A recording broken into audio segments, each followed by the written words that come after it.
Inilabas ng Senado ang CCTV footage ng paghabol kay Senador Bato de la Rosa ng mga taga-NBI sa loob mismo ng Senado kahapon. Gate ni de la Rosa, harassment yon. Balitang hatid ni Mav Gonzalez. Sir, tinahanap na po ninyo. Sumusweldo. Hindi kayo papakita. Ngayon, papakita ko dito.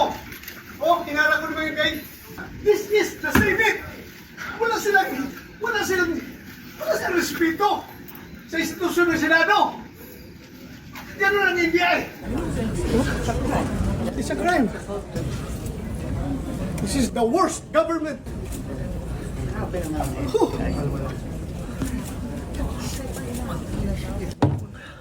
Galit na galit ang itsura ni Senador Ronald Bato de la Rosa na nagpakita na sa Senado matapos mag-absent ng halos 6 na buwan.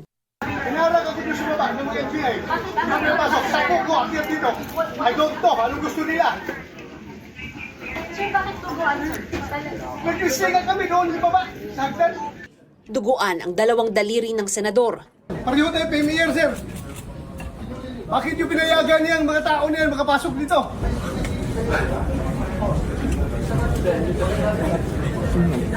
Kung ikaw ang senador, sir, ako ang sergeant at arms. Magpapakamatay ako para hindi ka magalaw dito sa institusyon na ito. Magpapakamatay ako para sa iyo. Gusto ni de la Rosa na paalisin ang mga tauhan ng NBI at si dating Senator Antonio Trillanes IV sa Senado.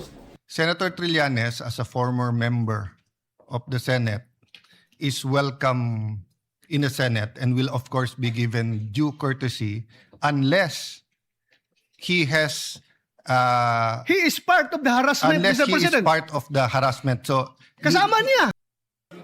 Sabi ni bagong Senate President Alan Peter Cayetano, paaalisin ng NBI agents maliban sa mga umano'y nang haras kay Senator Bato para makwestiyon. Suportado ni Senator Tito Soto ang hiling ni Senator Bato. Ipinaalala naman ni Senator Rodante Marcoleta ang kanilang mga karapatan habang nasa loob ng Senado. Mr. President, the arrest cannot be executed inside the Senate, and the senator can seek judicial remedies while under Senate custody. Habang nakasuspende ang sesyon, sinuri ng mga senador ang kuha ng CCTV kung saan kita ang pagdating ni Senator Bato. Ipinapanood din ito sa plenaryo. Kita ang pagtakbo ng senador sa hallway kasama ang staff habang hinahabol ng NBI agents. Nasubsub pa siya paakyat ng hagdan.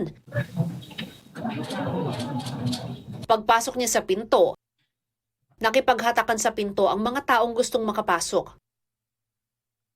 Senator Bato will enjoy the protection of the law and the protection of the Senate in accordance with our rules and with Philippine laws. Kalaunan, inaprubahan ang mosyong ilagay sa Senate Protective Custody si De La Rosa. Wala po ako doon physically, no? Pero sana nga nandoon ako para na-wrestling ko tong mamang ito eh. Nadala na sa kotse ng NBI eh. Sa isang panayam, sinabi ni De La Rosa nasa Metro Manila lang siya bago pumunta sa Senado. Nasa kalikasan daw siya nitong mga nakaraang buwan.